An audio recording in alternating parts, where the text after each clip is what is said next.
Kita sholat pengen untung, kita puasa pengen untung. Sehingga di dalam kitab Bidayatul Hidayah, Imam Al-Ghazali menyebutkan al-faraidu ra'sul mal.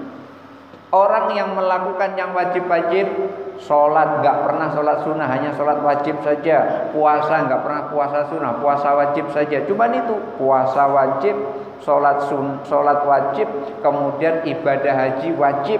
Ya. Hanya yang wajib-wajib dilakukan. Orang yang seperti itu sudah jadi modal masuk ke dalam surga. Tapi belum beruntung. Assalamualaikum warahmatullahi wabarakatuh.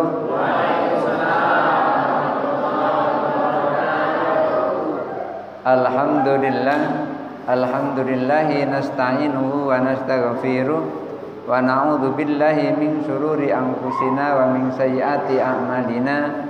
May yahdihillahu fala mudhillalah wa may yudlilhu fala hadiyalah. Asyhadu an la ilaha illallah wahdahu la syarikalah wa asyhadu anna Muhammadan abduhu wa rasuluhu la nabiyya ba'da. Allahumma shalli ala sayyidina Muhammad wa ala ali sayyidina Muhammad. Rabbi shrah li sadri wa yassir li amri wahlul 'uqdatam min lisani yafqahu qawli, amma ba'du. Bapak Ibu hadirin jamaah salat Isya, tarawih dan witir Masjid Al-Jannah yang dirahmati Allah. Alhamdulillah, kali ini kita bertemu kembali di rumah Allah yang mulia ini dalam rangka mengisi qiyamul lail. Kita menjaga malam bulan Ramadan dengan melaksanakan sholat sunnah tarawih, di mana Umar Ibnul Khattab menyarankan kepada kita semua untuk mengisi malam Ramadan dengan sholat tarawih berjamaah. Karena sebelumnya sholat malam di bulan Ramadan ini dilakukan sendiri-sendiri, tidak berjamaah. Dan oleh Umar bin Khattab diperintahkan untuk berjamaah. Yang pada saat itu pertama sekali yang mengimami sholat tarawih adalah seorang sahabat bernama Ubay bin Ka'ab. Kenapa kok Ubay bin Ka'ab yang mengimami sholat tarawih pada saat itu ditunjuk oleh Umar bin Khattab? Karena suaranya Ubay bin Ka'ab bagus, ngajinya bagus, bacaan Al-Qur'annya bagus. Oleh karena itu disuruhlah Ubay bin Ka'ab. Maka imam tarawih pertama kali adalah seorang sahabat bernama Ubay bin Ka'ab. Dan alhamdulillah malam ini kita telah melakukan sholat tarawih bersama-sama. Bapak Ibu hadirin yang dirahmati Allah, puasa di bulan Ramadan ini memang penuh dengan berkah. Dan di Ramadan ini adalah merupakan bulan yang penuh dengan ibadah. Kita disuruh berlomba-lomba untuk beribadah. Artinya kita disuruh memperbanyak ibadah. Kenapa? Karena di malam bulan Ramadan ini ada satu malam yang tidak ada bandingannya dari malam-malam yang lain, yaitu namanya malam Lailatul Qadar. Di mana ketika seorang beribadah pada saat itu, sholat 2 rakaat saja itu lebih baik daripada sholat 1000 rakaat. Lebih baik daripada 1000 bulan, bukan 1000 rakaat. Lebih baik daripada 1000 bulan. Hanya saja Bapak Ibu hadirin, ketika kita melakukan sholat, kita melakukan puasa, itu diantara kita walaupun kita sama-sama duduk di sini, itu bisa berbeda antara satu dengan yang lain. Ada orang yang melakukan sholat itu karena takut masuk ke dalam neraka. Kalau nggak sholat nanti masuk neraka. Ayo sholat, nanti kalau nggak sholat masuk neraka. Sholatnya karena takut masuk neraka. Kalau ada orang yang melakukan sholat dan sholatnya ini karena takut masuk neraka. Kalau ada orang yang puasa, puasanya ini karena takut kalau nanti tidak puasa masuk dalam neraka. Maka orang yang seperti itu ibadahnya, derajat ibadahnya masuk pada kategori ibadatul abid, ibadahnya seorang hamba. Apa itu hamba? Hamba itu paling gampangnya kalau kita mengerti adalah pembantu. Ibadahnya seorang pembantu. Pembantu itu pasti paling takutnya adalah kepada tuannya. Kepada tetangganya nggak takut, tapi kepada tuannya dia pasti takut. Kenapa? Karena kalau dia tidak nurut dengan tuannya, otomatis besok nggak boleh kerja lagi di rumah itu, diganti dengan yang lainnya. Kita juga begitu. Ketika ada orang yang beribadah karena takut masuk neraka, kalau nggak ibadah nanti takut dimasukkan ke dalam neraka, maka orang itu memiliki kedudukan ibadahnya, derajat ibadahnya adalah ibadatul abid, ibadahnya seorang hamba. Kemudian ada kelompok yang kedua, ketika dia beribadah, dia sholat, itu bukan karena takut pada neraka, enggak takut sama sekali kepada neraka, enggak butuh takut pada neraka, enggak. Akan tetapi ketika dia sholat, yang ia inginkan dari sholat itu adalah pengen surga, pengen pahala. Dia puasa di bulan Ramadan, pengen surga, pengen pahala. Maka jangan heran ketika ada orang yang ia beribadah pengen surga, pengen pahala ini, ketika dia sholat, dia sering sujud, dan lama-lama sujudnya, di dalam sujudnya itu dia berminta kepada Allah Subhanahu wa ta'ala. Ada yang minta supaya pekerjaannya sukses, ada yang minta supaya anaknya sukses, ada yang minta supaya rumah tangganya menjadi rumah tangga yang sakinah mawaddah warahmah. Ada yang berdoa supaya di dunia bahagia, di akhirat juga bahagia. Sujud lama-lama di situ. Apa boleh yang seperti itu? Minta seperti itu? Tentu saja boleh. Kenapa? Karena Allah sendiri yang menyuruh. Ya ayyuhalladzina amanu hal adullukum ala tijaratin tunjikum min adzabin alim. Hai orang-orang yang beriman, maukah aku tunjukkan, maukah kamu aku tunjukkan dengan bisnis perdagangan yang untungnya luar biasa. Untungnya adalah selamat dari siksa yang sangat pedih. Orang masuk ke dalam neraka, orang ini karena beruntung dia tidak masuk ke dalam neraka. Maukah kamu aku tunjukkan? Allah yang mengajak kita untuk berbisnis. Kita juga begitu.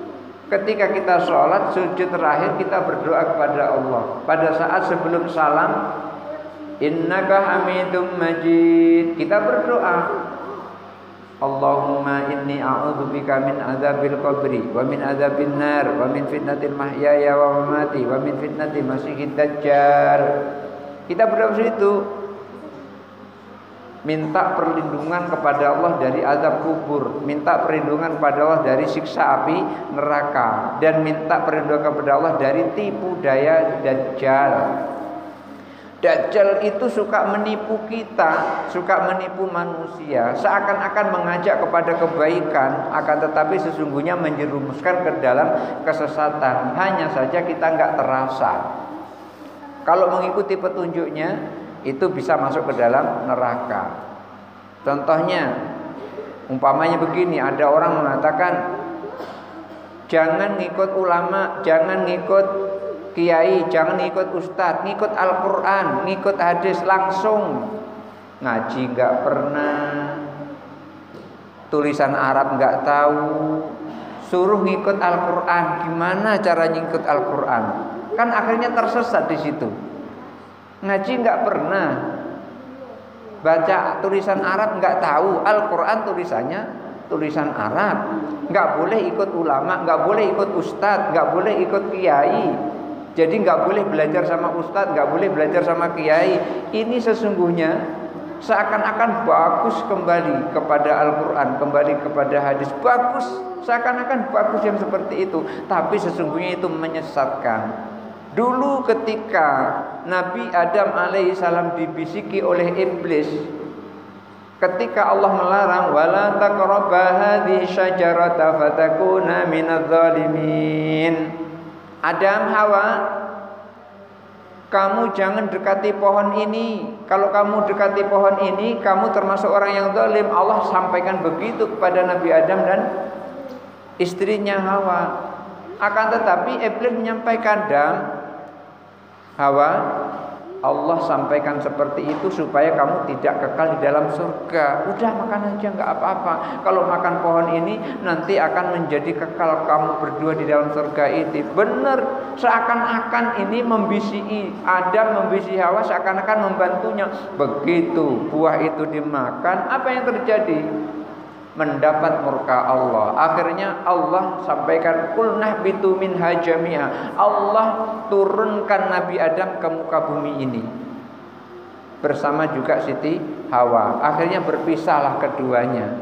Ya namanya berpisah, yang tadinya sudah bersama, ya tentu berpisah lama akan menimbulkan kerinduan. Yang sekarang ini simbolnya dibuat seperti ketika ada pertemuan pengantin laki-laki dan pertemuan pengantin perempuan. Itu simbol pertemuan Nabi Adam dan Siti Hawa. Kita semua yang sudah menikah sudah mengalami itu. Nah, seakan-akan ingin membantu, padahal sesungguhnya iblis itu ingin menjerumuskan seluruh manusia. Kalau dia bisa, ternyata tidak bisa. Demikian juga Dajjal itu ingin menjadikan kita itu seakan-akan pada petunjuk Allah, tapi sesungguhnya ingin menyesatkan kita. Oleh karena itu, ketika kita sebelum salam pada saat innaka hamidum majid, kita berdoa, Allahumma inni a'udzubika min adzabil qabri wa min adzabin nar wa min fitnatil mahyaya wa mamati wa min fitnati masiihid dajjal. Ya Allah, lindungi aku. Kalau enggak bisa bahasa Arabnya, ya Allah, lindungi aku dari siksa kubur, lindungi aku dari siksa neraka, lindungi aku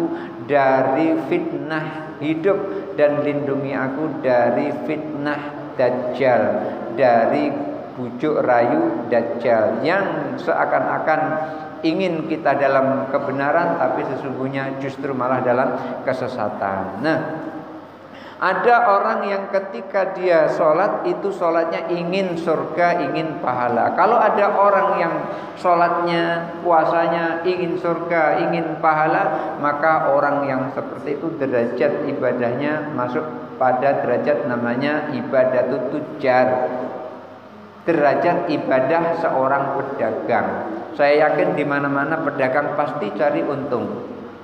Di sini ada pedagang yang pengen rugi terus gitu. Coba tunjuk tangan. Suaminya berdagang aja pulang sampai rumah diomeli istrinya, dasar goblok kata istrinya kepada suaminya.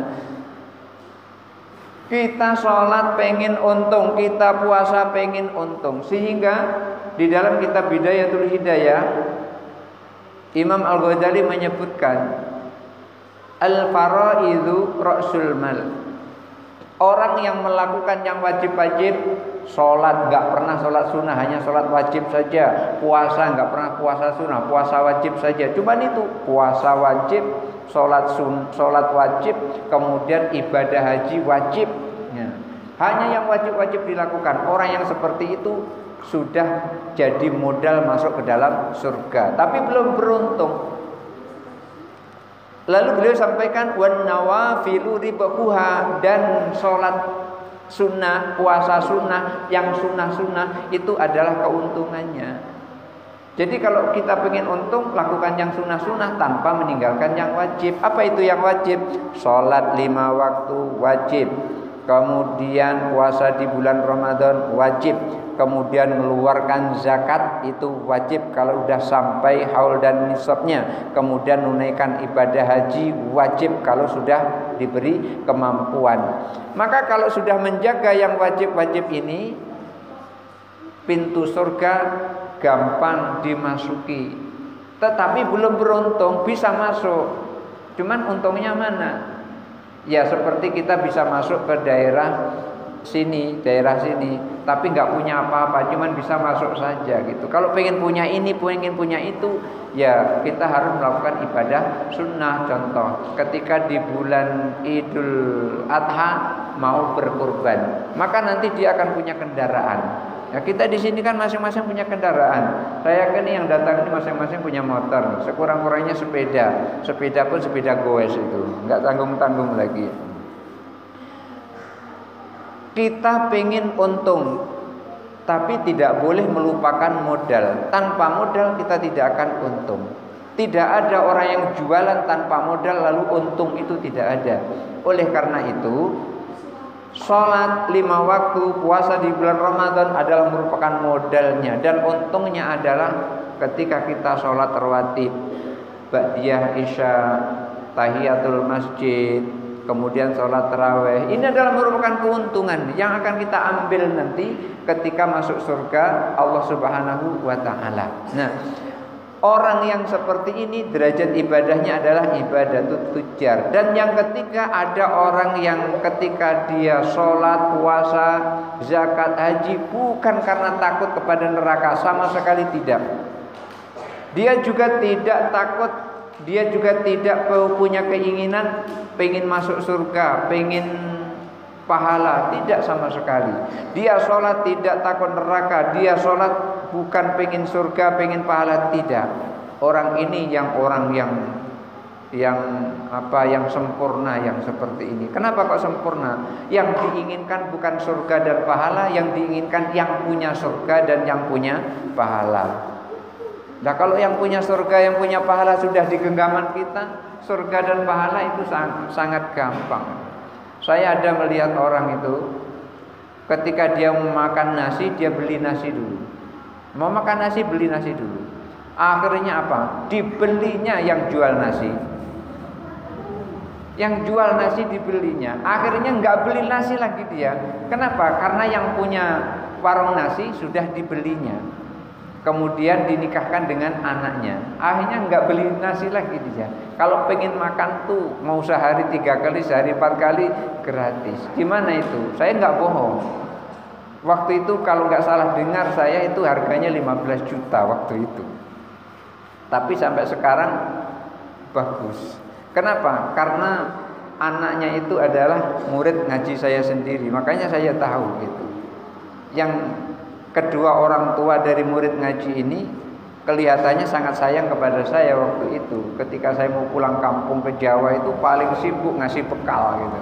Artinya apa? Menghormati sebagai guru anaknya. Nah, kalau pinter itu bukan beli nasi, yang jual nasi yang dibeli ya, tetapi ya yang jual nasi harus belum punya istri. Jangan sudah punya istri nah dibeli juga ya. Nah, masih bujangan gitu. Orang yang seperti ini bukan surga, bukan pahala yang dicari, tapi yang punya surga, yang punya pahala. Sehingga seorang perempuan bernama Ibu Rabi'ah Al-Adawiyah, ketika dia bermunajat kepada Allah, ya Allah, andaikan sholatku ini, ibadahku ini, puasaku ini, sedekahku ini karena takut masuk kepada neraka-Mu ya Allah, buka neraka itu untukku dan tutup kepada yang lain. Malah minta masuk ke dalam itu kalau ibadahnya karena takut neraka. Lalu beliau sampaikan, ya Allah, kalau ibadahku ini karena minta surga dan pahala kepadamu ya Allah, tutup surga itu untukku dan berikan kepada orang lain serta pahalanya. Malah disuruh ngasih kepada orang lain. Lalu beliau sampaikan, ya Allah, kalau ibadahku, sholatku, puasaku, sedekahku ini karena semata-mata aku rindu kepadamu, jangan sesekali engkau berpaling kepadaku. Itu seorang perempuan yang bernama Ibu Rabi'ah Al-Adawiyah. Maka orang yang ketiga yang seperti ini, kalau dia beribadah bukan karena takut neraka, tidak karena minta surga, minta pahala, maka derajat ibadahnya disebut dengan ibadatul ahrar. Ibadah orang yang tidak punya keinginan pada surga, pada neraka, tidak takut pada neraka dan tidak berkeinginan pada pahala. Yang diinginkan adalah yang punya surga dan yang punya pahala. Setiap orang yang ketika melakukan ibadah itu lillahi ta'ala mesti berada pada salah satu di antara 3 tingkatan ini. Ketika kita ibadahnya ikhlas lillahi ta'ala, puasa lillahi ta'ala, sholat lillahi ta'ala bukan karena dilihat oleh orang, kemudian zakat lillahi ta'ala, menunaikan haji juga lillahi ta'ala, maka orang yang seperti ini nanti posisi ibadahnya kalau enggak pada ibadatul abid naik kepada ibadatul tujar, bisa jadi naik kepada ibadatul ahrar. Syukur-syukur bisa seperti itu. Nah, di mana di antara kita ini kita akan masuk kepada tingkatan ibadah tersebut? Ketiga-tiganya bagus, tidak ada yang tidak bagus. Hanya saja yang paling bagus adalah yang ketiga. Yang pertama itu yang standar, naik ke pertengahan namanya ibadatul tujar. Yang paling bagus lagi adalah ibadatul ahrar. Sekurang-kurangnya kita masuk yang pertama pun jadilah ibadatul abid, ibadahnya seorang hamba. Mudah-mudahan Allah bimbing kita di dalam hati kita dalam beribadah bisa lillahi ta'ala, sehingga kita bisa masuk pada salah satu di antara tiga tingkatan ini. Hadanallahu wa iyyakum ajmain wallahu muwaffiq ila aqwamit thariq. Wassalamualaikum warahmatullahi wabarakatuh.